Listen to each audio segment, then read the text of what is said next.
All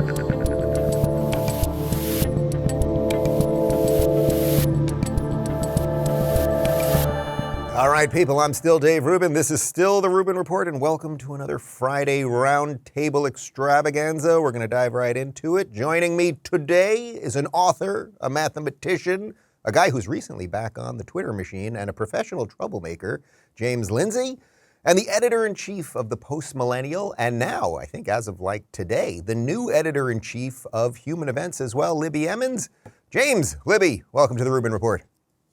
Hey, thank you. Thanks, Dave. Before we get to anything, guys, I want to make note, because I know the people on the internet, they're very critical. They stare at every little thing on the computer screen, and they may be noting that my left eye is a little swollen right now. Justin, my oldest, he scratched me yesterday in the eye. I was kind of rubbing it all night, and it's a little swollen. Don't worry, it's not elder abuse or anything like that, but I am using a child's teething toy to, as a little comfort in between segments. So there you go, but you people have nothing to worry about. I'm doing just fine. All right, let's get right to it. We're doing like a recap of the week and some of the wacky stories that we actually couldn't get to through Monday through Thursday. So here we go. First off, Greta Thunberg. Everyone loves her. The climate, well, I almost said the climate C word, but no. She's a chick. She's, no, sorry. I love it. I'm going to adopt that. I know. That's actually, I feel like that's like right out of Curb Your Enthusiasm or something. Yeah. Greta Thunberg, Mrs. Green Energy, who fakes these arrests every now and again. Well, she was detained once again, this time in Oslo, Norway, for protesting a wind farm, which I thought they were 4 wind farms. It's all very confusing. Take a look.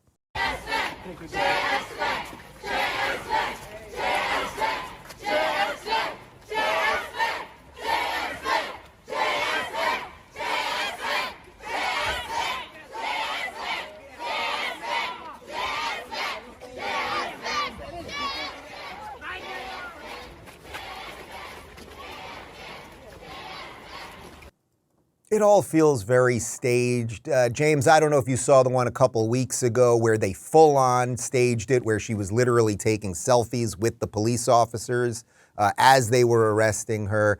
It's like, is anything about any of this climate stuff real, or is this just all absolute theater and basically 90% of the world is falling for it? I think it's probably almost all theater. The world is being run into the ground by theater kids, kind of all over the place. It very much feels that way. What people have got to understand, though, is this is a tactic. They understand what they're doing. There's a book that the left wrote. It's an update for rules for radicals, which a lot of people have heard of. Saul Alinsky's famous handbook for radicals, and it's called Beautiful Trouble. And in Beautiful Trouble, one of the core principles of activism today is that you are to frame out that you're this kind of victim at all times. And so what they do is they stage these situations. Maybe she really gets arrested. Maybe it's fake. But the point is that the Antifa does this all the time. They get it so that what's shown on camera looks very dramatic. Police carrying her out. She's a slumpy sack of potatoes. It's so dramatic. She's standing up for her principles so well. And what they do is as we saw with the previous episode, they cut off the front, they cut off the back, they make it look like it's this dramatic scene, when in fact it's fake, or it's banal, or how boring are these things at this point. But it's a tactic to drum up the idea that there are highly committed people rather than cynical operators doing these kinds of things and pushing for this agenda. Libby, the performative part of this, I'm really fascinated by what James said, because yesterday we played a clip of Randi Weingarten, who's the teachers union president, and she was outside the Capitol, or outside the Supreme Court actually, screaming about the potential decision related to student debt relief. And it was theater to me, as James described, theater kids. It was just this emotive lunacy having nothing to do with what the laws are or what it says in the Constitution related to student debt, which it says nothing, and that thing, but it still gets people. It still gets people, right? Yeah, it sure does. I do agree with James about Greta Thunberg. She probably should have finished her education at some point instead of going on about all of this nonsense. And with Randi Weingarten, she just doesn't want the educational system that she is essentially running in so many ways to be held accountable for a bunch of kids who grow up and don't know anything and then take really stupid courses of studies at universities come out of school, can't get a job in their field, can't pay their student loans back, because they've undertaken this garbage plan of action. So yeah, she wants to see all those student loans forgiven so that people don't have to turn around and be mad at her for having provided them with not an education at all. So with the climate thing in mind, take a look at this video from CNBC.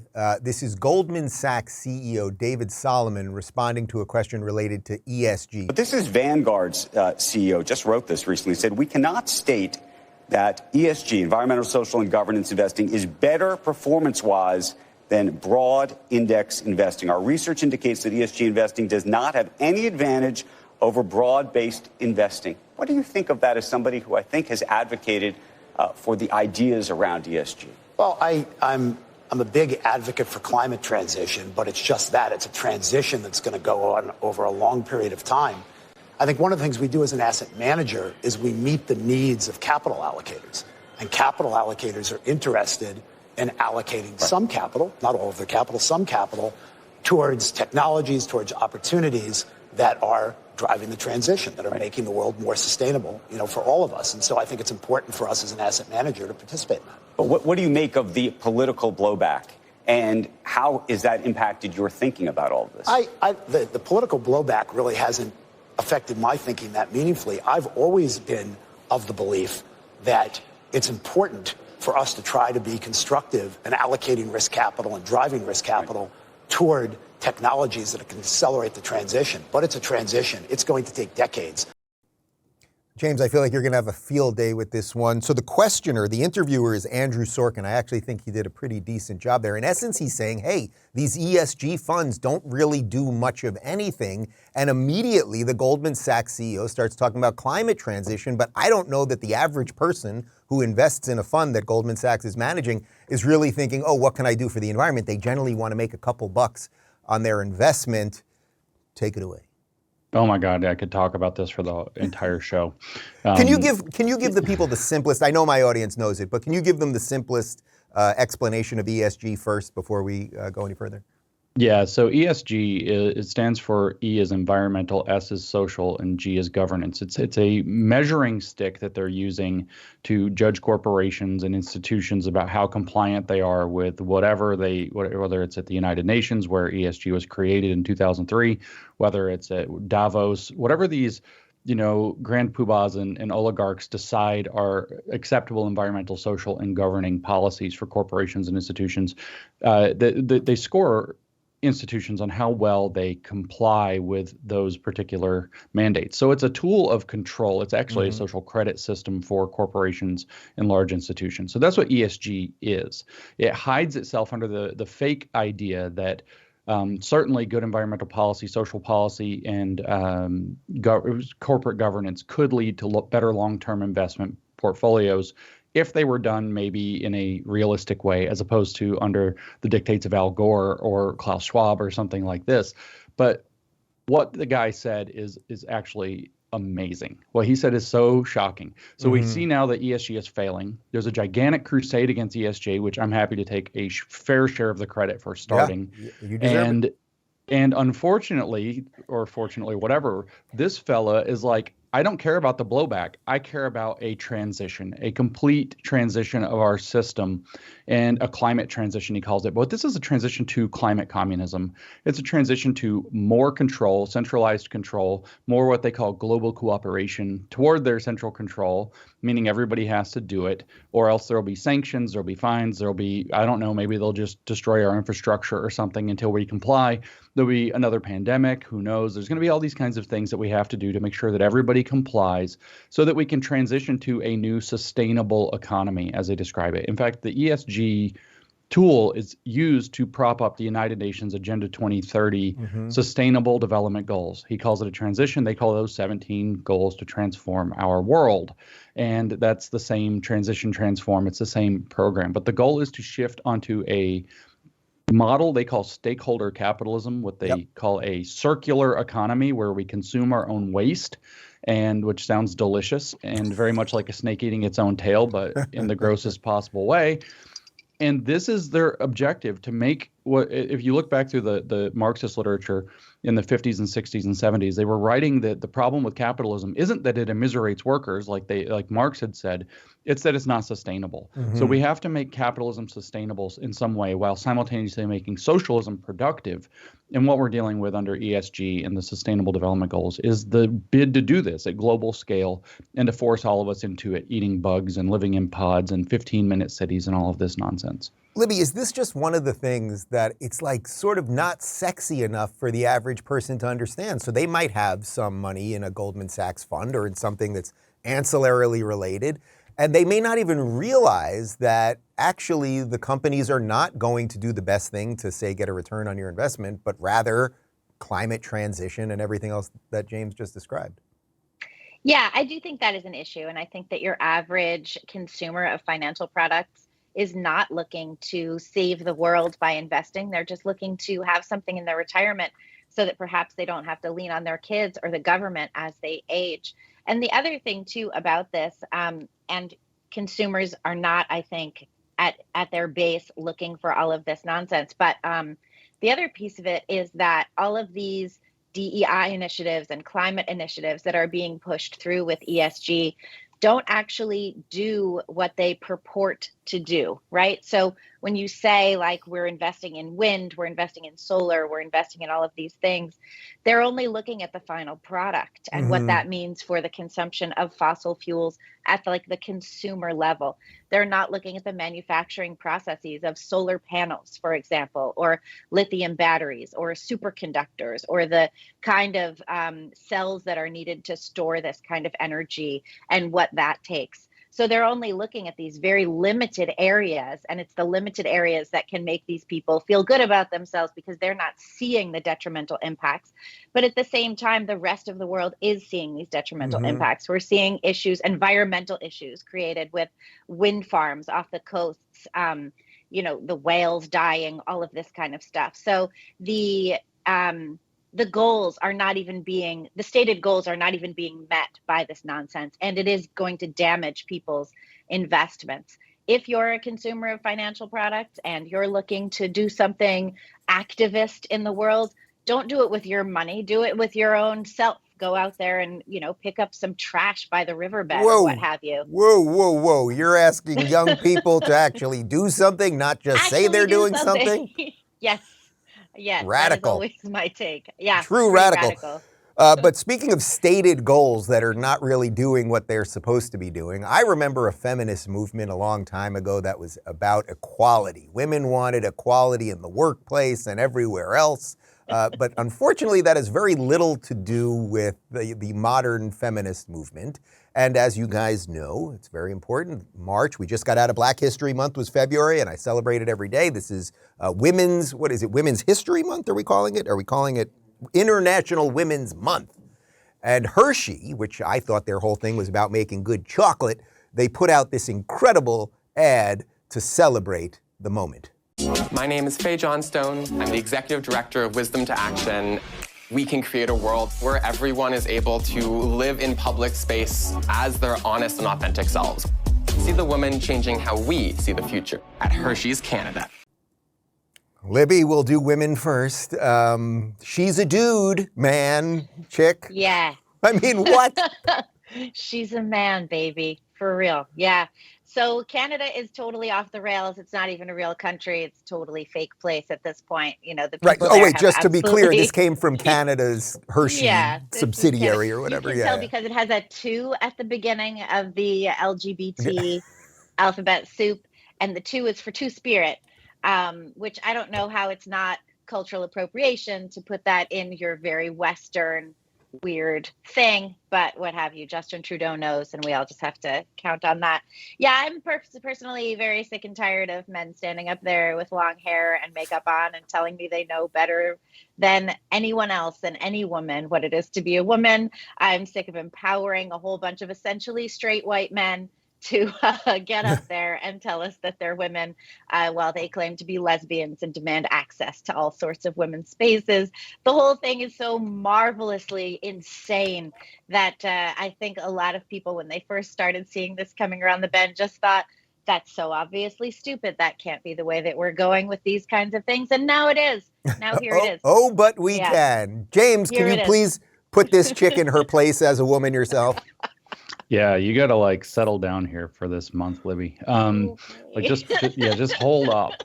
Well, what I see is a chocolate bar that's got nuts in it that's not being advertised as having nuts in it, but maybe people have peanut allergies. You never know. I got it. Yeah, right. So, I mean, that dude has a vocal fry down. I wish I could do that. That's a woman thing. If we can celebrate in Woman Month, is vocal fry, septum piercing.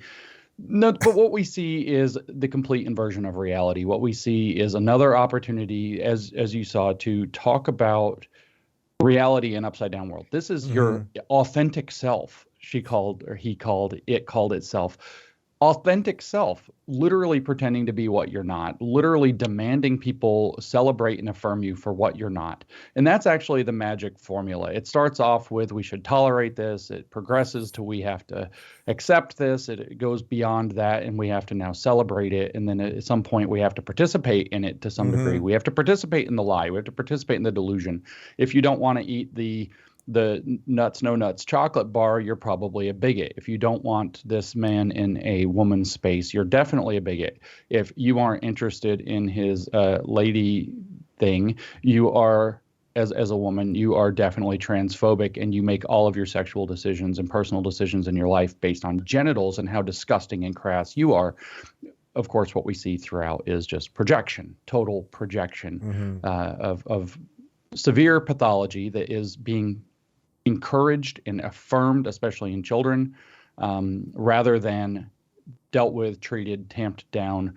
The rollover institutions, especially our schools, for example, children will see commercials like this. They may have questions. They should go to the school. The officials in the school should be bringing them back to reality, not encouraging them into the delusion. There is no other dysphoric, if we want to use that word, condition that we encourage, that we push kids further into. We don't say, oh my gosh, you're so anorexic, let's get you liposuction and do a gastric bypass on you to help you out. We don't do that. Anywhere else, we say we have to bring you back to reality. We have to help you in other ways. It's a catastrophe. And what's interesting also is that to link it to the ESG part of this, it's like Hershey could have done an ad for International Women's Month and just shown women eating chocolate, and no one would have cared, or maybe people would have watched it or not watched it. So it's almost like this clearly is by design, either because of the ideology that you're describing or just because they want to get the clicks and views, and in this case, they're doing it. I don't know if you guys know, I live in the free state of Florida. I've mentioned it once or twice on the show, and we're doing something about this nonsense when it comes to our schools and our corporations. Here's Governor Ron DeSantis. And you got a lot of corporations, too. They're getting involved in the race game. We know they're already getting involved in the transgender game. You had a little tussle with Disney. Is corporate America on notice with Ron DeSantis as you get a little bit of a bigger profile? So my view is I got to protect the people of Florida, their freedoms. And if woke corporations are threatening their freedoms, then I have to contend with that, and I have to stand up for them. So, for example, we passed the Stop Woke Act in Florida that, yes, banned CRT in the K-12 schools, but it also gave employees of private corporations the ability to opt out of this CRT training, where they're basically made to self-flagellate based on their race. We don't think that that's appropriate. So, yes, we're willing to step up and support people's freedoms. At the end of the day, you have a right to make your own decisions, live freely, without having the left's agenda crammed down your throat. And whether that's in a school or whether that's at the hands of a multinational corporation, we're on your side, not on theirs. Libby, isn't this just what we've all been waiting for a long time? Like a politician to just calmly, cleanly say the truth and help us get out of this endless, bottomless pit that they've thrown us into? Yeah, I do think that that's right. And it's interesting that DeSantis takes this perspective. And then from the federal government, you have these endless pushes of diversity, equity, and inclusion executive orders. The president just wants to rule by fiat from the Oval Office, and he's instructing every single federal agency to enact additional staff and bring in all of these extra people to make sure that the agencies are being compliant with all of these advancing equity goals. no one really knows what advancing equity means except for destroying a meritocracy and reducing all of our government agencies and programs to race-based initiatives that are not fair, that are not at all egalitarian. And yeah, I think that across the country, people appreciate what DeSantis is doing. We saw that with the parental rights and education bill, which was marvelously popular across the country, no matter how much the progressive left tried to slam it as "don't say gay," which a simple read of, I think, was a 3-page bill will show you that it has nothing to do with that at all. The word gay is not in the bill. I was with the governor and the first lady 3 days ago showing them pictures of my kids. This thing is so stupid. James, did you see, I feel like you must have tweeted about this and maybe I missed it because Twitter is still so screwy.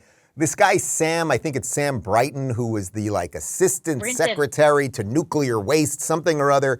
I don't think he considers himself trans, but I guess he dresses often like a woman. He's non-binary. He's non-binary.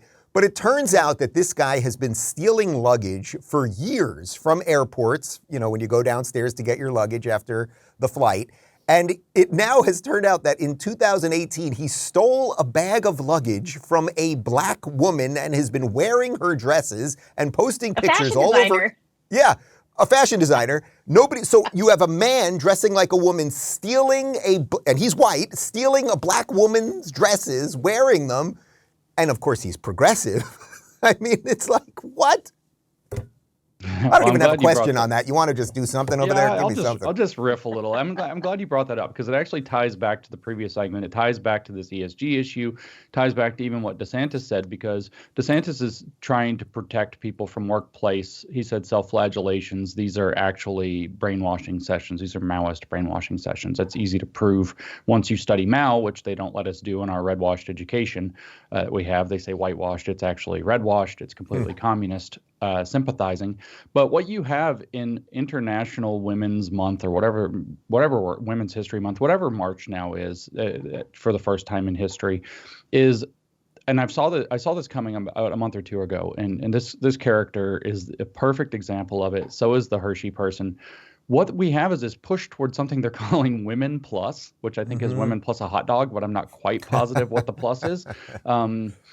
It's Women Plus, Girls Plus, and in fact, what they're saying is that this new feminist push that they're bringing out to revitalize another turn of the identity politics screw on America is going to be LGBTQ plus inclusive. So it's not even Women's Month anymore. It's this deliberate push into this. So we have to celebrate this guy who's stealing an immigrant black woman's high fashion design dresses. We have to celebrate that because even though it's non-binary or whatever this Sam character wants to be, this is Women Plus. And what people have to understand is they're going to try to suck you in by saying, no, if you don't support women in International Women's Month, you're some kind of a terrible person. But by the way, what is a woman? Well, we know what a woman is, and it's Women Plus, and we're going to show you Women Plus, and we're just going to keep doing this Women Plus. And so what you're getting is a bunch of, frankly, what it's going to be is a big leverage campaign primarily on corporations, which will fall for it because they're completely lost in ESG, and in white suburban liberal wine moms to accept that the definition of woman has expanded to Woman Plus, and trans women are Women Plus is going to be a completely true statement because Women Plus will be defined to accept them. And the goal will be to get people in institutional positions to accept Women Plus. And these trainings at work will be geared toward getting women to accept and men to accept that Women Plus is the correct way to understand women, under this new push, under this new fake month that they've created out of thin air and decided we all have to participate in. James, as well said as that was, you could have just said she doesn't look great in an off-the-shoulder number, or he, or whatever it is. But to prove how it's true, I think that's what it was really all boiling down to. But to show you how stupid this whole thing is, we played it a couple times during the campaign when Joe Biden repeatedly said, but there's one moment where he really drove it home, repeatedly said that it should not be the sex on your birth certificate that sends you to a male or female prison. It should be what sex you identify as. Now we know that biological men are going to women's prisons and raping and beating women. Apparently this is the feminist position now. Merrick Garland was asked about just that. When it comes to federal prisons, are you aware that 1,200 prisoners are requesting to be sent from a male prison to a female prison? I'm not, no. Okay. What is our policy when it comes to allowing a male prisoner to be transitioned into a female prison? I think if you're generally asking the question of how trans people are dealt with in the Bureau of Prisons, my understanding is that these are determinations about where they're placed or where people are placed in general have to do with individualized determinations regarding the security of that individual and the management of the prison. These are done on a case-by-case basis. That's my understanding. Are you aware of any policy guidelines that they use to make that determination? I think there is a policy guideline along the lines that I just said that they are. I would like for the Bureau of Prisons to send it to us. Are you concerned that if a biological male is sent to a female prison, that could be a risk to female prisoners? I think every person in prison has to be dealt with dignity and respect. Well, every person except the chicks in the women's prison, apparently. For the record, I watched every episode of Orange is the New Black, and frankly, a women's prison seems far scarier to me than a men's prison. Libby, surprised? Yeah, I guess not surprised. So like what? I've talked to women who are out of prison, but who were in prison with men. I've talked to women who are currently serving time alongside men in the women's prisons. And these are real problems. Unfortunately, when you bring up something like this, why are there men in women's prisons? No one really cares because these women are already at the bottom of society. They're women. They are criminals. They, in many cases, are poor. They were already, in many cases, subject to domestic abuse and violence, which led, in a lot of cases, to their arriving in prison in the first place. So one woman that I talked to who is currently serving time in the Central California Women's Correctional Facility has told me about when men come into the prisons there, they self-ID in, they are fully intact. They have not cut off their hot dogs. Everything's still perfectly functioning. And the prisons will, they will vacate an 8-woman cell in order to accommodate one man. Jeez. Who will then be housed in that cell. They are given roommates who are women, and they end up in many cases in sexual relationships with these women. It's not just abuse and rape, but it's also the entirely changing dynamic that happens when a man enters a woman's space, and there's rivalries and things like this. This woman was also telling me about how a trans inmate impregnated a woman at the prison and then beat her to the point where she miscarried because this was not something that they wanted to have exposed. And the fetus was, the miscarried fetus was buried in the prison yard. She's told me that guards are aware of this. People are aware of this, but no one really wants to talk about it. There are women who are advocating for these women who are in prison who are being doubly subjected. This is a cruel and unusual punishment in a lot of cases. There's a man in a California women's prison who is currently housed with the mother of the children that he murdered. So that's interesting as well. That happens in many cases. There's cases in the UK where women who were raped are forced by judges to refer to their rapists as she, because that rapist determined after the rape and while involved in the criminal justice system that actually he is female. And this is inflicted upon women. And I would like to say, we have seen historically, and that's how we ended up with a Women's History Month in the first place. Women are substantially more compliant than men. Women are raised to be, a little kinder and more compassionate. It is easy to push women around. We all know this. This is not a new phenomenon. And so when you have these feminist women who came up saying like, yay, women's power. And now the men are all like, hey, lady, like we're actually female. And we're like, oh, okay, sure. We just want to be accepted and loved and cherished and cared for. And now you're telling us that you're actually female. We will just believe you because you say it and you're actually the big, strong man. So, I think that there's a lot of weirdness going on here. There's a lot of cognitive dissonance among women who scream empowerment for women and are actually perfectly willing to subject themselves to, the whims of these, in many cases, bigger men, stronger men. Yeah. James, to the point of the stories that Libby just laid out, I mean, isn't Garland's response just exactly what we get out of this administration related to anything? Lindsey Graham's question was pretty good. He said, "What is the policy?" And Garland twice basically said, "Well, I kind of don't know the policy, but the policy is just case by case." In which It's case, self-ID. Right. So in which case, you're just going to let through probably, I don't know the number off the top of my head, but I'm going to guess something like 90% of these people who have a series of psychological problems on top of the physical differences and everything else, and they most likely committed a pretty heinous act in the first place to get them there, they're going to go right through. But this is exactly what this government has done with almost everything, right? Yeah, so let me give some historical color to that because this government has been tried before. It didn't work before. It won't work this time. There's a character in history because we have this red-washed education that I mentioned before. That I go all over the country, as you know. I speak all over the country. I speak to audiences of hundreds of people at a time, and I ask them a question very frequently from the stage. Raise your hand if you've ever heard of Trofim Lysenko. That's a very famous name in history, and if you haven't heard of it, it's a bit of a problem. And virtually nobody raises their hand. Out of 300 people, 3 or 4 or 5 will raise their hand in a typical audience, even though I do this all over the place, and people follow me and I talk about him a lot. What we're looking at is a phenomenon that was what is called Lysenkoism. Lysenkoism is when you have, Lysenko was, I should say, a biologist and an agriculturalist under Stalin. He put out Soviet biology, Soviet agriculture, and he believed all kinds of crazy things about plants and genetics that are not true, and millions of people starved in Ukraine, millions of people starved in Russia, or Soviet Union more broadly. Millions of people starved again in China when Mao Zedong picked this up and decided to use the Lysenkoist biology, even though it had killed so many in the Soviet Union.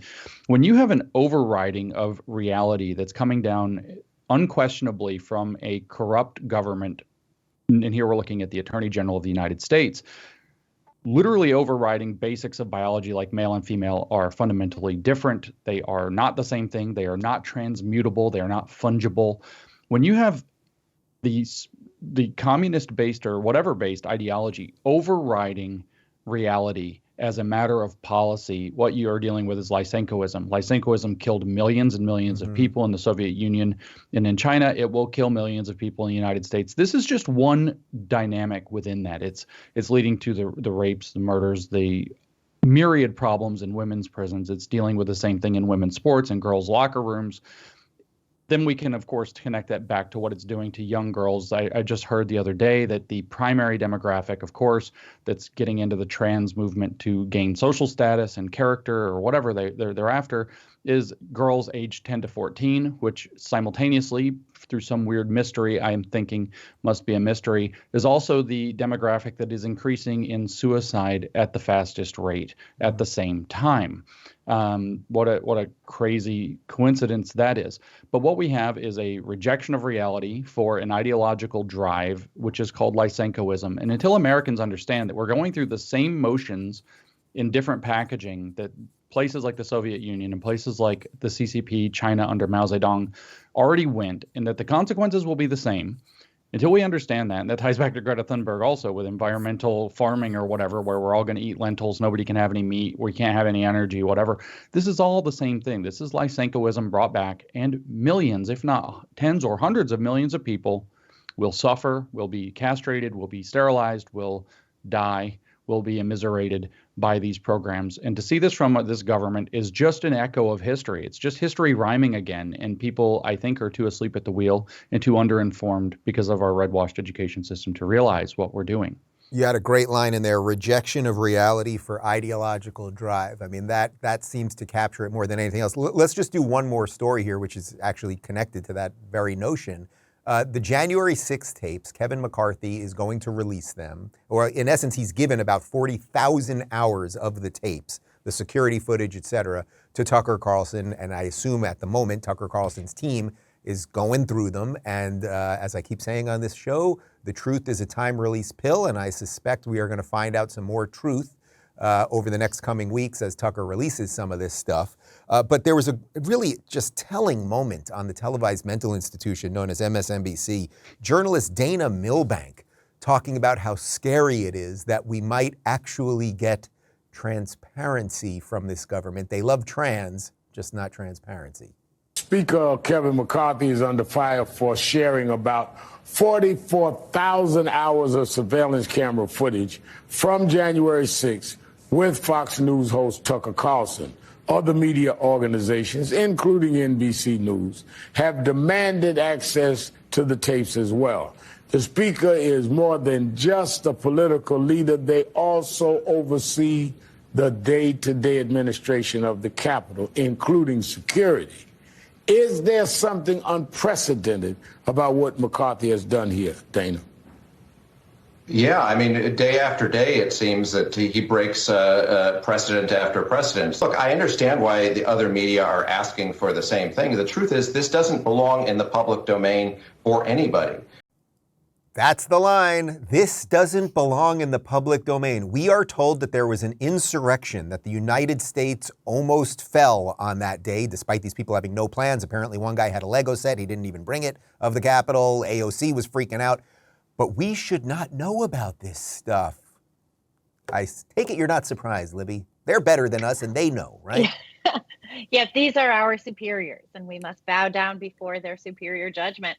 I, for one, am glad that there's going to be some transparency. I think that the people who went into the Capitol and the people who were around the Capitol and the journalists who were not credentialed but were documenting what was going on that day have been substantially ill-treated and ignored. And I think that that's really a shame, especially when you compare it to the sweetheart deals and, compassionate treatment that was given to the rioters in the summer of 2020. I'm thinking specifically of the ones in Portland against whom I believe so many charges were dropped, even though they were trying to set the federal buildings on fire repeatedly, like night after night for more than 100 nights. I believe it was, I think it ended up being something like 120 nights that this went on. Yeah. And I'd like to see what was really going on. There's been a lot of talk about perhaps there were federal agents involved. If the government can disprove that, then maybe they ought to. There's been talk about, and this is something that you've seen on Tucker Carlson as well, Capitol police officers opening doors and all of this kinds of stuff. What was really going on? What was the relationship there? What kind of encouragement were these people getting from law enforcement if that was happening? And the way that they have used January 6th as a cudgel to beat anyone who disagrees with the leftist progressive narrative means that we get to see literally every second of footage, because they're going to continue to use this against all of us who don't agree with the Biden administration for years. We're just seeing that, they keep coming out with stuff about that as they're starting to quiet down, and their little commission had to get disbanded at the end of the last Congress.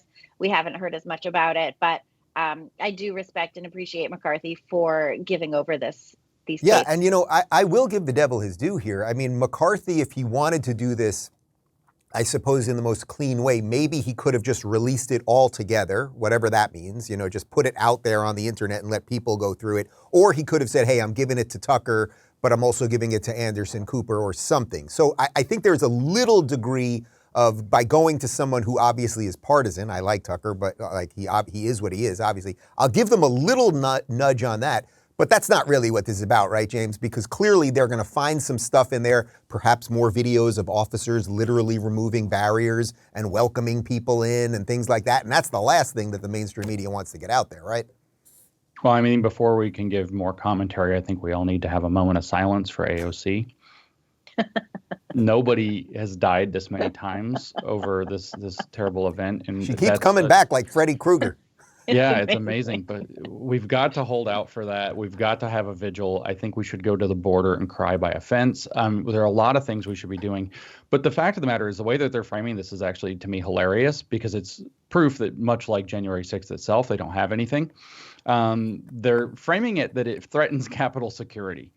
This is the angle that they're going after. Oh, there might be another disaster. There might be a stochastic terrorist might show up. There might be some lone wolf. There might be another coordination for a real insurrection, since the last one was obviously so fake that the friendly police officers asking people to stay between the ropes were able to contain it entirely or whatever. But they don't have anything here. This thing is a fraud, and they know it's a fraud, and they know that if people are able to see this, and I do agree with you that it going to Tucker specifically does leave a gap in the story that is a partisan, kind of ad hominem, but at any rate, it is what it is.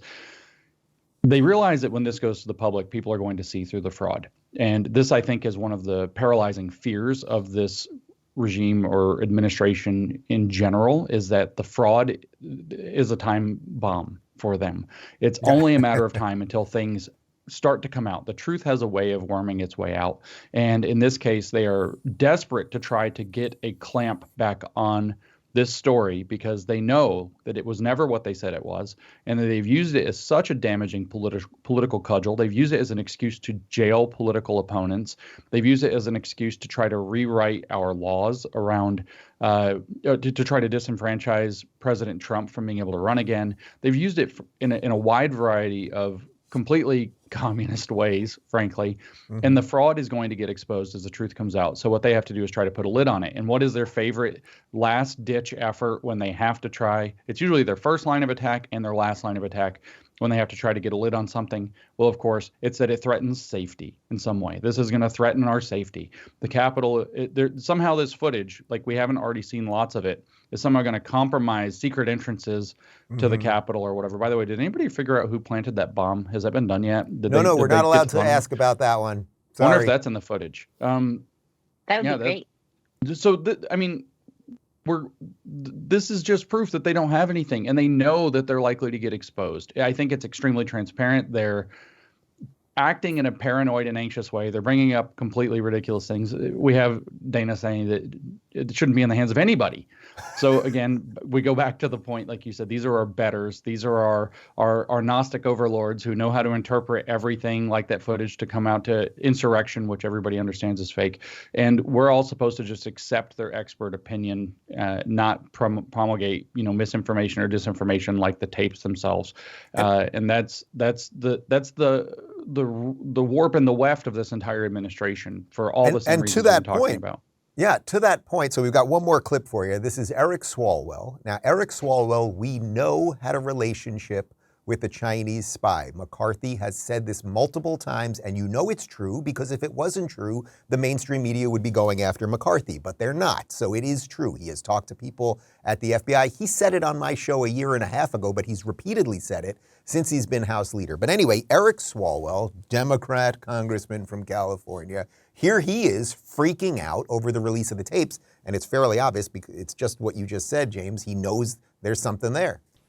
Well, we're seeing week by week that now Kevin McCarthy has to pay a new installment on that corrupt bargain, right? So last week, the installment was to give Tucker Carlson unfettered access to police footage, sensitive police footage of the Capitol on January 6th. There's no good ending to that. It's either going to be used to distort what happened on January 6th by Tucker Carlson, or you just gave the proudest boy of all a blueprint for the Capitol that, perhaps who knows where that will land, for the next insurrection that could be planned.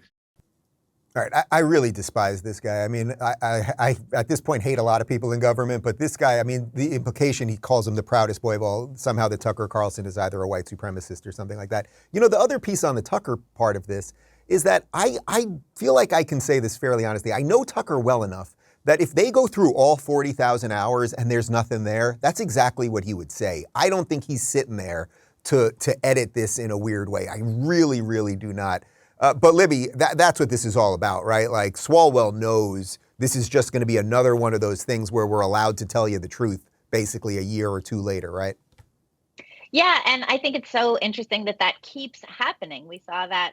I think we're going to see that with the January 6th footage. We saw that with the lab leak. How many people lost their jobs and their Twitter accounts and all of their friends and everything for declaring that COVID came out of a lab in Wuhan? And now the FBI and the Energy Department, I think maybe, perhaps it came out of a lab. Perhaps it was leaked from a lab. We've seen that so many times. The thing about masks, whether or not masks work, the 2 weeks to stop the spread, lockdowns, all of these things, the conspiracy theorists keep being right. Conspiracy theorist is actually another word for way ahead of the curve. And it's a shame what's been done to our mainstream media. I lament the loss of, the New York Times and the Washington Post and all of these outlets that have these big departments full of resources to go do the digging. And because of their ideological perspective, they're just not willing to do it. it's a shame. I think that it makes sense that Tucker was the one to get the footage, because I think that his team is probably pretty honest and straightforward. And like you said, they're going to dig into it. If they find something, they'll say.